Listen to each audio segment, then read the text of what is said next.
Program vaksinasi COVID-19 di Kabupaten Banyuasin terus berjalan. Setelah tenaga medis dan pelayanan publik, kali ini vaksinasi menyasar kalangan lansia. Saat ini 854 lansia dilakukan vaksinasi. Pelaksanaan vaksinasi dilakukan di fasilitas kesehatan, baik puskesmas maupun klinik, serta tenaga medis melakukan vaksinasi ke desa-desa. Desa Purwosari, Kecamatan Sembawa, mendapatkan giliran pertama di Kecamatan Sembawa. Setidaknya sebanyak 8 vial atau 80 dosis vaksin dari Bio Farma. Sebanyak 60 lansia di Desa Purwosari direncanakan mendapatkan suntikan vaksin.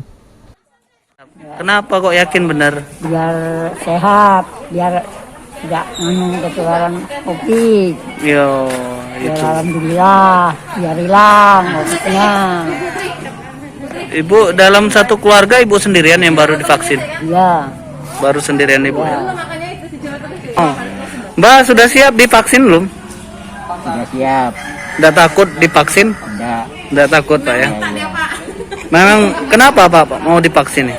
Ya, karena untuk menjaga kemungkinan, karena kalau divaksin kan kita tidak aman gitu.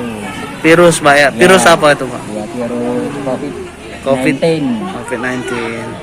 Oke. Sebelum mendapatkan vaksin, semua calon penerima harus terlebih dahulu lulus screening. Kendala penyakit darah tinggi mendominasi. Calon penerima gagal divaksin. Yang gagal di screening ini apa bagi lansia nih Pak? Yang gagal di screening ini bagi lansia itu yang punya penyakit komorbid.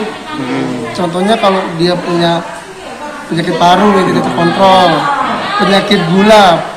Penyakit gula juga kalau lansianya itu minum obat rutin dan gulanya terkontrol itu bisa. Nah, biasanya yang paling banyak itu adalah penyakit darah tinggi. Penyakit darah tinggi, lansia punya darah tinggi, dia tidak terkontrol, tensinya yang melebihi 180, itu biasanya kita pantau atau kita tunda sampai tensinya normal. Gitu. Itu berapa lama, Dok?